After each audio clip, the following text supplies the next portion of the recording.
This week we're taking a look at the engine exhaust from this spaceship, which was featured in the HitFilm 2 trailer. I've uploaded some project media for you to download, which you can use to follow along with the tutorial. You can find the link in the YouTube description or over on the hitfilm.com blog.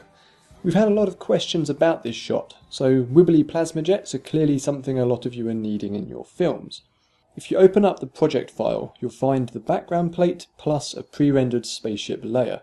Unfortunately, we couldn't include the original 3D model in the tutorial because we don't own the distribution rights, but I have included a link to it in the description in case you want to go and buy it to use the actual model itself. Okay, first a quick note on the setup. There are 5 point layers on the timeline.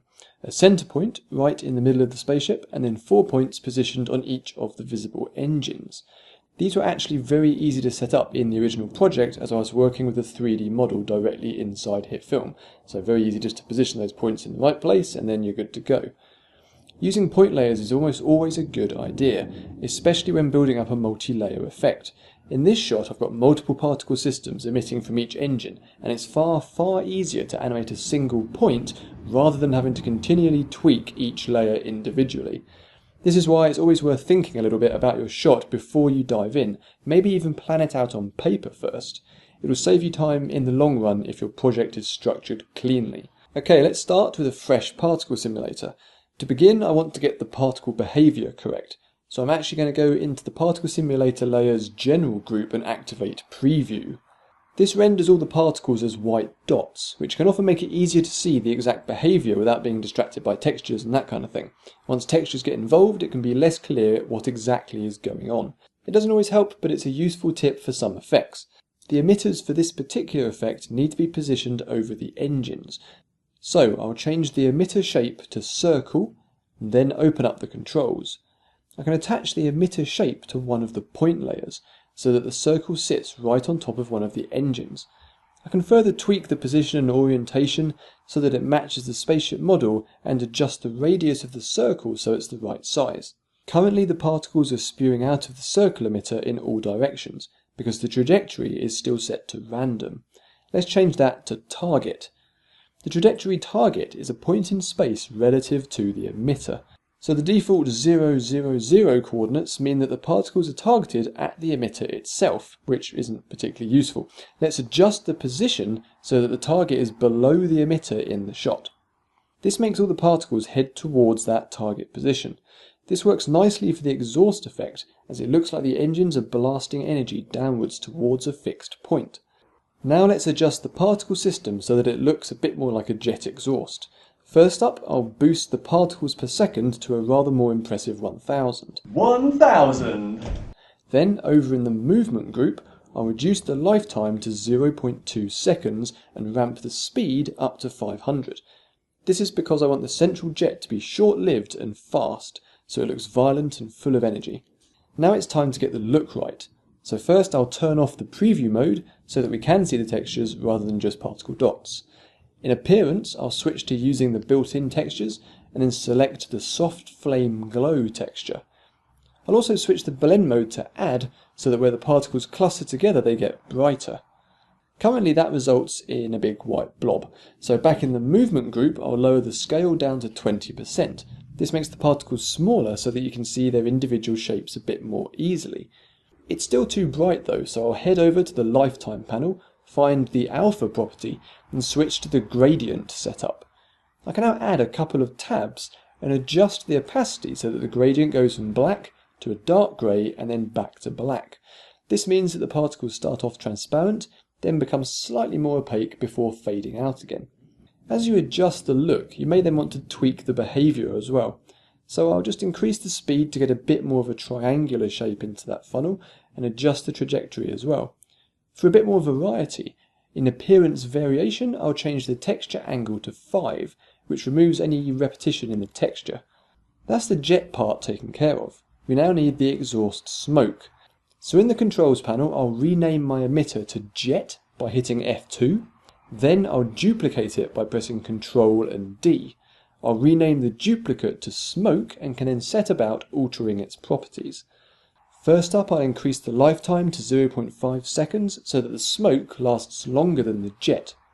The speed I'll boost up to over 1000. 1000. I'll increase the scale up to 70%. There's too many particles now, so in general I'll reduce the particles per second count to just 200. In the smoke's lifetime panel, I'll reduce the middle tab a bit more so that the smoke isn't quite so visible. Smoke needs to be random and varied, so in the movement variation I'll put life up to 0.5 seconds, scale to 40% and speed to 200. That introduces a good amount of chaos into the appearance and behaviour. The emitter's active property inside the general group can then be used to turn it on and off. The benefit of using the emitter's active property is that it will affect both the smoke and jet particle systems at the same time, so just one keyframed property to control both systems. For this shot I animated the active property so that the engines turned on and off based on the movement of the ship. I was then able to simply duplicate the entire emitter and change its shape layer attachment to a different engine point to create additional engine exhausts. I actually cheated a little bit for the final shot, as only the foreground engines are seen to be working. The engines at the rear of shot don't actually do anything. With the particle effects complete, it's now time to add some distortion using the displacement effect. I'll create a new grade layer and position it just above the UFO, but below the particle effects that we just created. From the effects panel, I'll do a quick search to locate the displacement effect and then drag it onto the grade layer. In the source menu, I want to be able to select the particle simulator that we just worked on, but this isn't possible due to it being a fully 3D layer. First, we need to create a flattened 2D version of the simulator. In this case, the simplest way to do this while keeping everything intact is to actually go to the media panel and duplicate the main composite shot. The duplicate I'll rename to displacement source, and then I'll double click it to open it up. Inside the duplicate I'll now turn off all the layers except the particle simulator and of course the 3D camera. This gives us a nice clean version of the particle effect. We can now switch back to the main comp and add the displacement source composite shot as a layer by dragging it in from the media panel. I'm going to turn off the displacement source layer as we don't want to actually see it, we just want to use it as a reference layer. If we head back to our grade layer and go into the displacement settings, it's now possible to select the embedded displacement composite shot. The displacement properties can now be adjusted to suit the look you're going for. You'll get quite different results depending on the properties here, and often a more subtle displacement can work better and look more natural than something extreme. Here's an additional step that might be of interest. I can actually duplicate the displacement source layer, move it down to where the particle simulator is, and then turn off the particle simulator and re-enable the displacement source. I'll rename that to flattened particles. I'll also change this layer to use an add blend mode in its layer properties.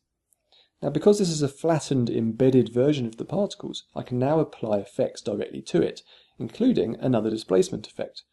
This enables me to displace the particle layer using itself, which gives it a more plasma-like feeling, particularly up near the engines where the particles are denser.